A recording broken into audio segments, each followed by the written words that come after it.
अरे भैया देखो ना, वो भिखारी बैठी हुई है, उसको दे देते हैं ये मिठाई का डब्बा। इसको दे देते हैं। सुनो, ये मिठाइयाँ खा लेना। शुक्रिया साहब। तान्या, भैया इस मनहूस लड़की का नाम क्यों ले रहे हो आखिर? हाँ, और वो यहाँ क्यों आ जाएगी? बहन मैंने अच्छे से सुना, ये तान्या की आवाज है ना? नहीं नहीं, यहाँ तान्या नहीं है। यहाँ कहाँ से आ जाएगी? वो तो अपने आशिक के साथ भाग गई है। और मैंने आपको बताया था पहले भी, पर आपको अभी भी भरोसा नहीं हो रहा। आपको लग रहा है आसपास ही तान्या घूमती रहती है। मैं तो कह रही हूँ अपना ये अंधविश्वास बंद कर दो और घर चलो चुपचाप। कहीं नहीं है यहाँ पे। नहीं बहन, मैंने अच्छे से सुना ये तान्या की आवाज है, मुझे चेक करना होगा। अरे नहीं है भैया, चलो चलो चलो यहाँ से चलो। बहन ये तान्या ही है।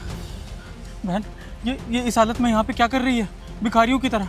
और इसने ये विधवा की ड्रेस क्यों पहन रखी है? हैं बहन, तुमने तो कहा था कि ये भाग गई है, तो फिर ये यहाँ इसकी भिखारी जैसी हालत क्यों रखी है? ये तो अपने किसी पति के साथ होनी चाहिए थी ना। बहन तू मेरा काम कर दे, तू उससे पूछ दे कि इसकी हालत कैसी हुई, ये विधवा की गेटअप में क्यों है। पहले एक बार इससे बात करना मेरी तरफ से। बस भैया, इतना सब कुछ इस लड़की ने हमारे साथ में किया है। आपको धोखा दिया, मुझे धोखा दिया, इसकी वजह से मेरी शादी रुक गई थी। हाँ, उसके बाद मैं इसके पास जाऊंगी? आपने सोच भी कैसे लिया? बड़ी मुश्किल से मेरी शादी हुई, आपके जीजू ने मुझे बड़ी मुश्किल से अपनाया है, और मैं अब इस लड़की के पास नहीं जाऊंगी। ये जिस तरीके से धोखा देकर गई थी उसी तरीके से धोखा खाई होगी, इसलिए भिखारी बन के घूम रही है आज। तो मैं तो इसके पास नहीं जाऊंगी। आपको जाना है आप शौक से जाओ। जब तक मैं तान्या से पूछ नहीं लेता कि इसकी ऐसी हालत कैसी हो गई है, मैं यहाँ से वापस नहीं जाऊंगा। तू अगर इससे नहीं पूछेगी तो मैं इससे बात करूंगा।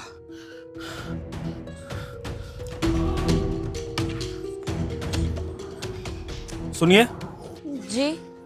ये आप दिखने में तो अच्छे घर से लग रही हैं, तो आपकी ऐसी हालत कैसे हो गई है कि आप इस तरह सड़क पर पड़ी हैं भिखारियों की तरह?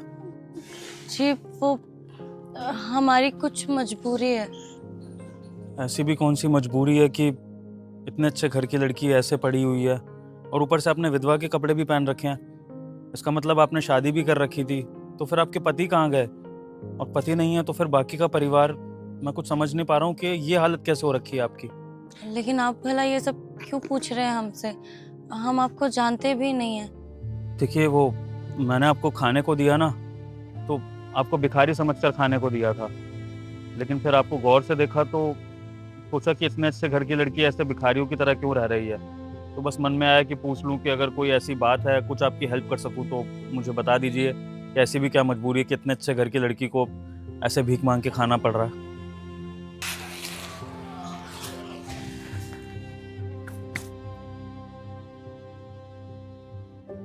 देखिए, वैसे तो आप हमारे लिए अनजान हैं, हमें अपनी परेशानी आपको बतानी नहीं चाहिए, लेकिन अगर आप हमसे पूछ ही रहे हैं तो बता देती हूँ।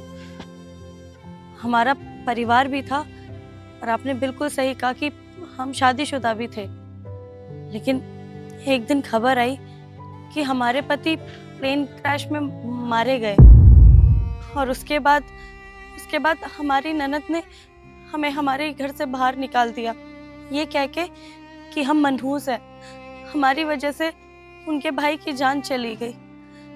हम क्या करते? हमने भी लव मैरिज करी थी अपने पति से। हम किसी और के पास जा नहीं सकते थे क्योंकि हमारे घर वाले हमारा साथ नहीं दे रहे थे इस शादी को लेकर, तो इसलिए उनके पास भी नहीं जा सकते। और जिसको ससुराल कहते थे वो तो अब रहा नहीं, क्योंकि जिसकी वजह से वो ससुराल था वो तो अब भगवान को प्यारे हो गए। तो बस जैसे तैसे अपनी जिंदगी गुजार रहे हैं और यहीं पर बैठे रहते हैं। कभी कोई खाना खाने को दे जाता है तो खा लेते हैं। लेकिन अगर आपके पति का प्लेन क्रैश हो गया तो उसमें आपकी क्या गलती? आपके ससुराल वालों ने आप पर क्यों इल्जाम लगा दिया? आप तो उस घर में रह सकती थी ना, और आपने इस गलत के खिलाफ आवाज क्यों नहीं उठाई? आप चाहती तो लीगली इस मैटर को देख सकती थी, कोर्ट में चली जाती, आपकी तो सुनवाई भी होती। आप घर की बहू, आप चाहती तो उनसे पैसा भी ऐंठ सकती थी ना। आपने उनको इस तरह छोड़ क्यों दिया? जिसके साथ रहने के लिए सबसे लड़ाई झगड़े किए, अब वही इस दुनिया में नहीं है। उनके जाने के बाद भी अगर मैं सबसे लड़ाई करती रहूंगी तो क्या फायदा ऐसी जिंदगी का? और लड़ू भी तो किसके लिए लड़ू? जिसके लिए लड़ना था वो तो छोड़कर चले गए। अच्छा, लेकिन ठीक है, मानता हूँ आपके पास कोई और ऑप्शन नहीं बचा था, तो आप इस तरह से क्यों रह रही हैं सड़क पर भिखारियों की तरह? आप तो एक अच्छी खासी लड़की हैं, दिखने में भी ठीक है। आपकी तो किसी और लड़के से शादी भी हो सकती थी, आप मूव ऑन कर सकती थी। तो फिर आपने ये नहीं सोचा कि ऐसी जिंदगी जीने से अच्छा है कि किसी अच्छे लड़के से शादी करके फिर घर बसा लो? जिसके साथ रहने के लिए इतनी मिन्नतें मांगी, इतनी दुआएं मांगी, सबसे लड़ाई झगड़ा किया, अगर उनको ही भगवान ने मुझसे छीन लिया तो क्या फायदा अब किसी और के साथ अपना घर बसाने का। शायद मेरी किस्मत में शादी लिखी ही नहीं है और मैं इतनी आसानी से उन्हें भुला नहीं सकती। बहुत प्यार करती थी मैं उनसे, इसीलिए मैंने फैसला किया कि अब चाहे कुछ भी हो जाए, बस उनकी याद में अपनी सारी जिंदगी बिता दूंगी, भले ही ऐसे सड़क पर रहना पड़े मुझे। कितना प्यार करती हैं आप अपने पति से? फर्ज करिए कि आपके मरे हुए पति एक बार को आपके सामने आ जाए, भगवान आपको ये मौका दे कि आप अपने पति को देख सकती हैं, छू सकती हैं, कैसा महसूस करेंगी आप? क्या ही हो सकता है, खुशी के मारे बस गले लगा लूंगी उन्हें और दुआ करूंगी कि वो दोबारा मुझसे कहीं दूर ना जाए। लेकिन वो कहते हैं ना कि मरे हुए लोग वापस नहीं आ सकते। अगर प्यार सच्चा हो ना तो कुछ भी हो सकता है तान्या, क्योंकि प्यार अपने आप में एक चमत्कार है। विभोर, तुम जिंदा हो? लेकिन वो प्लेन क्रैश, फिर वो सब क्या था? इसका जवाब तो मेरी प्यारी बहन देगी कि उसने तुमसे इतना बड़ा झूठ क्यों बोला कि मैं प्लेन क्रैश में मर गया। क्यों बहन, बताना चाहेगी कि ये झूठ का खेल तूने क्यों रचा? तूने अपनी भाभी को ये क्यों बोला कि मैं प्लेन क्रैश में मर गया? मैं प्लेन क्रैश में मर गया था? मैं बाहर गया था बिजनेस मीटिंग से और तुझे बोल कर गया था कि तेरी भाभी का ख्याल रखियो। तूने ये ख्याल रखा कि तूने मेरा घर तोड़वा दिया? और ना सिर्फ तूने ये झूठ बोला बल्कि तूने मुझे इतना बड़ा झूठ बोल दिया कि तान्या किसी और के साथ भाग गई है मुझे छोड़कर। मैं वही सोचूं, जो लड़की अपने परिवार से मेरे लिए लड़ गई वो किसी और के साथ कैसे भाग सकती है? और आज मुझे पता चला कि ये लड़की मुझसे कितना प्यार करती है कि यहाँ पर भिखारी बनने को तैयार है, लेकिन मेरे अलावा किसी और से शादी नहीं करेगी। अब जवाब दे कि तूने इतना बड़ा झूठ क्यों बोला? दीदी, मुझे ये तो पता था कि आप मुझे पसंद नहीं करते, लेकिन आपके दिल में मेरे लिए इतनी नफरत है कि मैं कभी सोच भी नहीं सकती थी। आपको तो अच्छे से पता था ना कि हमने किस तरह से शादी करी, किन हालात में शादी करी, किन से लड़े। फिर भी आपने दो प्यार करने वालों को अलग कर दिया सिर्फ अपनी नफरत की वजह से। और क्यों? क्या मिल गया आपको ये सब करके? क्या मिल गया तुम पूछ रही हो? ये पूछो क्या खो गया मेरा। हाँ, खानदान की नाक तो तुम दोनों ने पहले ही डुबा दी थी, भाग के शादी करी थी। एक बार भी सोचा था माँ बाबू जी के बारे में? 20 साल की इज्जत कमाई हुई 1 मिनट में डूब गई। नहीं सोचा। मेरी शादी लग रही थी अच्छे से घर में, जहाँ मेरी सरकारी नौकरी वाले लड़के से शादी हो रही थी, वहाँ एक गरीब से शादी करवा दी। मिडिल क्लास लाइफ जीना पड़ रहा है मुझे, नहीं तो मैं भी हाई क्लास जिंदगी जीती। आप लोगों की वजह से खाली।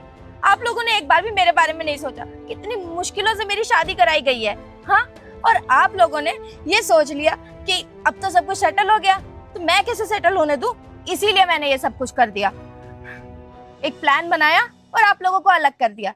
पर देखो ना इसकी किस्मत, ये मनुष्य आज फिर सामने आ गई हमारे।